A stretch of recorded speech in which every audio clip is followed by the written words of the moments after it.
Totoo, real talk talaga yan. Marami sa ating mga rider, hindi lang baguhan, ang nagdadrive, nagmumotor ng walang motorcycle helmet na standard.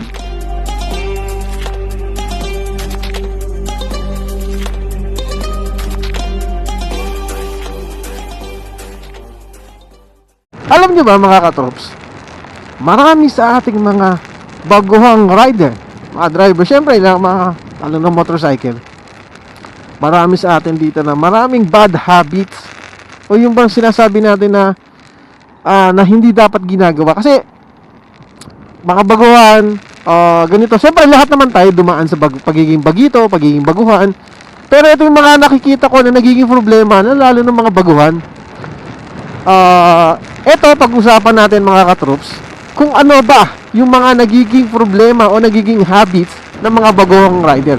Hindi naman natin nila lahat mga katrops, pero marami talaga sa mga baguhang riders, ganito yung ginagawa nila, diba? Meron kasi sa kanila na nakapag-drive lang ng motor, okay na, masaya na, okay na, basta ganun. Marami eh. So ito yung number 1 ko na maling ginagawa ng isang rider. Yung maling ginagawa ng isang baguhang rider. Okay? Number 1 mga katrops, ito yung hindi pagsusuot ng safety gears, especially helmet. Tulad ditong ganitong helmet. So, hindi naman natin sinasabing bumili tayo ng mamahaling helmet, pero mas maganda, bibili tayo ng helmet o gagamit tayo ng helmet na quality helmet. Diba? Tayo, ito ginagamit natin, ito tong helmet na to is sabihin natin bigay. Siyempre shoutout muna kay Sir Mike Badua na taga Los Angeles, California yan. Sir, shoutout sa inyo and maraming salamat sa pagbibigay nyo ng napakagandang helmet na to, especially ito, itong AGV na K1. So, ingat kayo palagi and stay safe and God bless. So, yun, balikan na natin mga troops. Yan ang number 1 na nagiging problema ng mga baguhang rider. Marami sa mga baguhang rider hindi talaga nag-helmet, lalo na kapag lalabas na ang sa barangay lang nila or yung sa mga masabi natin pupunta ng bayan pero naglalakas loob sila na hindi na sila magsusuot ng helmet, ng motorcycle helmet. At hindi lang yun mga katrops, alam nyo ba na mas marami sa mga baguhang rider ang ginagamit nilang helmet ay yung mga nutshell. Yan, kalimitan din, napakarami ko na nakikita gumagamit ng mga nutshell. Hindi naman siya sabing baguhan na ang gumagamit dito Meron din mga gumagamit dito ng mga matatagal ng rider. Pero hanggat maaari mga katrops, wag natin gagayahin na maggagamit ng nutshell. Kasi malaki po ang penalty niya, 1,500 pesos ang penalty niyan kapag wala tayong helmet or gumagamit tayo ng hindi authorized motorcycle helmet mga katrops. Iyan ang unang-una natin talaga. Hindi, totoo, real talk talaga yan. Marami sa ating mga rider, hindi lang baguhan, ang nagdadrive, nagmumotor ng walang motorcycle helmet na standard. Okay mga troops, kaya mga troops, ingat po tayo. Okay, woohoo! Number 2. Ang number 2 natin mga troops, ano pa ba ang kalimitan natin nagiging problema ng mga baguhang rider? Ang number 2 ko mga troops, ito yung pagdadrive ng sobrang tulin. Yan, kasi marami sa ating talagang mga baguhan na dahil natuto silang mag-drive o sabihin natin meron silang lisensya, pero gusto agad nila matulin magpatakbo, kaskas dito, kaskas doon, lalo na yung mga na-overtaken. Alam naman natin, marami sa mga baguhang rider ayaw na malalampasan o ma-overtaken ng mga kapwa na rider. Pero yun ang mas nagiging peligro minsan, di ba? Yung mga hindi itong sumusunod sa matamang speed capacity. Alam mo mga troops, kapag na-aksidente tayo, kung ano yung takbo mo, sabihin natin 60 km/h, so ganun kalakas yung impact na mangyayari sa'yo o yung aksidente na tatama sa'yo. Diba? Kung 60 km/h ka, magaan, paano kung 100? Diba? Mas masakit, mas malaking disgrasya ang aabutin natin mga katrops. Kaya yung mga baguhan, hanggat maaari, hina-hina lang sa pagtiga ng throttle, makakarating din tayo sa ating mga pupuntahan. Okay? So, yan yung ating number 2 na para sa akin ang nagiging problema ng mga baguhang rider. Okay?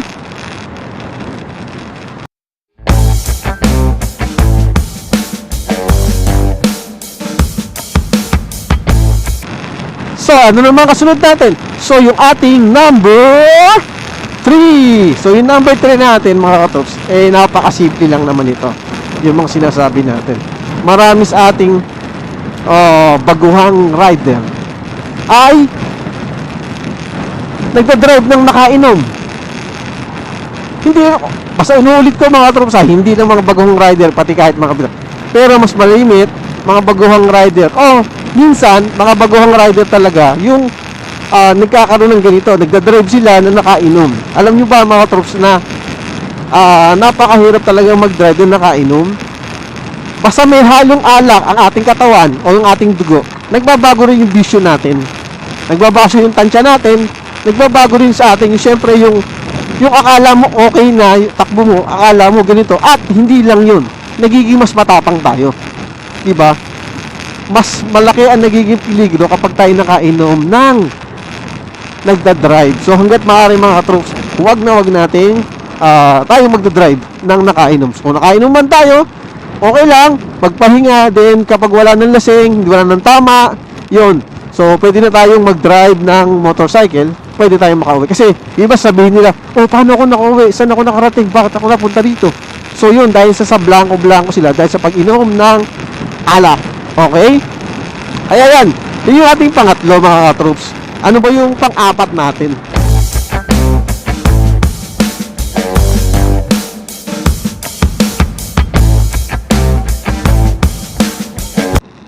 Pang number 4. So ano number 4 natin mga troops? Ito yung mga kalimitan talaga sa mga baguhang rider.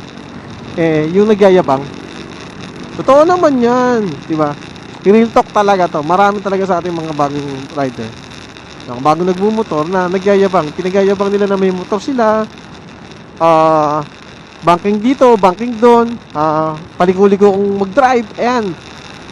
Marami talaga sa ating mga ganyan mga baguhang rider. So real talk lang tayo mga troops. Bago natin gawin to mga katroops, yung mga, lalo especially yung mga baguhang rider, isipin natin mabuti kung magbabanging ka, kung magyayabang ka. Tapos kung ano ng mga papakita mo, ganito, kung ano man, basta alam naman natin yun di ba? Yung mga baguhang, yung mga nagdadrive na nagyayabang, alam natin yun kung paano ginagawa nila, and then paano sila pumorma. So yun, pinakasimple lang yan. Mga troops, alam naman natin, hindi po forma ang kailangan natin. Ang kailangan po natin is safety. So mag-drive tayo na maayos. Safety pa rin mga troops. Yun ang pinaka-importante, safety kapag tayo nagdadrive ng ating motorsiklo. Huwag niyong kakalimutan ng safety pa rin. So, yun ang pang ating, napakasimple lang mga troops yung pagyayabang ng mga riders natin. So, yun yung ating pang number 4. Number 4 pala, sorry. So, pang number 4 natin. So, yung pang number 5 natin mga troops, ay, eto na.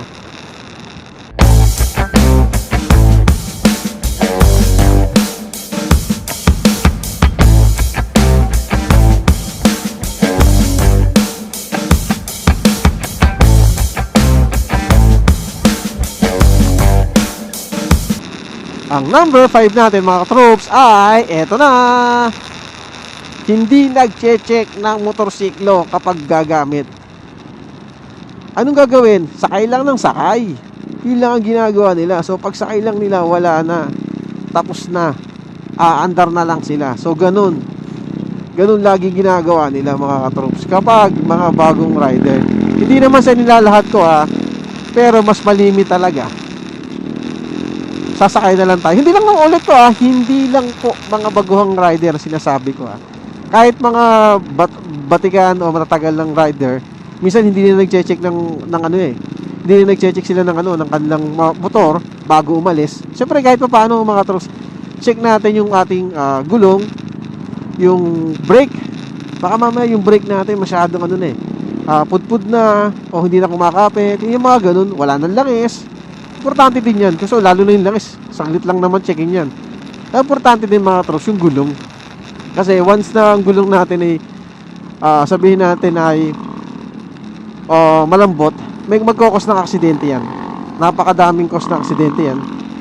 At yung hindi lang yun, no? Yung hindi pag-check talaga, yan ay nagiging problema na napakalaki sa ating mga riders. So yun mga troops, ay yung 5. So top 5 natin na para sa akin, yung mga maling ginagawa o mga nagiging mannerism ng mga baguhang rider. So real talk lang talaga tayo, real talk. So yun, alam naman natin yun na hindi lahat ng mga baguhang riders ganun ang ginagawa. Pero tandaan nyo mga troops, mas maganda ang safety pa rin ng iniisip natin, hindi yung kung ano-ano mga iniisip natin.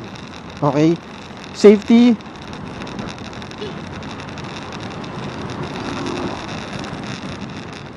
Safety ang pinaka-importante.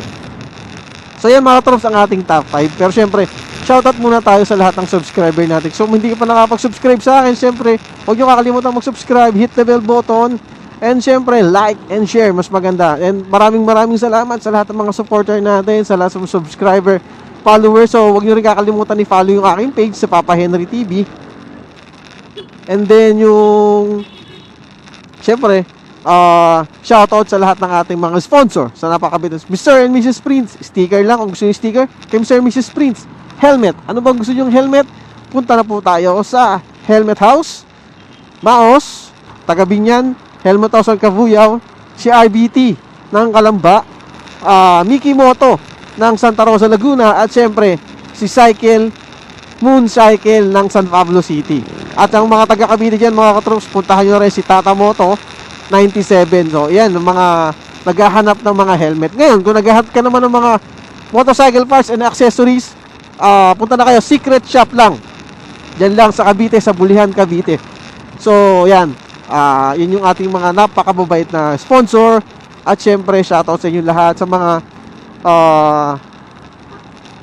Kalamba motovloggers, Kalamba Laguna motovloggers. Kung kayo yung mga taga Laguna and kayo ay motovlogger, puntahan nyo na, sumali na kayo, mag-join na kayo sa Kalamba Motovlog, Kalamba and Laguna Motovloggers. Ayan, so welcome po kayo pumunta sa amin, sa aming page. Siyempre, lahat po ng motovlogger are welcome dito. Basta taga Laguna, hanggat maaari po sa taga Laguna lang muna, okay? Siyempre, may kanya-kanyang ano yan may mga lugar minsan yan. And then, kung gusto nyo may mga ibang page naman, may mga ibang vlogger naman dyan, yun, pwede naman kayo pumunta mga katroops sa Laguna Vlogger PH, sa Laguna Vlogger PH natin. Lahat ng vlogger po pwede doon. Lahat ng kung ano man, kung anong content mo po pwede. Content mo, motovlog, pwede ka doon. Tutorial, pwede doon. Walang problema doon sa mga ganun. So yun, mga katroops. And then, tingnan natin. So yun, shoutout sa Laguna Vlogger PH. So sa lahat ng mga taga Laguna Vlogger PH dyan, shoutout sa inyo, Palaboy TV, Canegro Vlogs, and yan, sa lahat. So si Yonats, yun, shoutout din kay Yonats, syempre.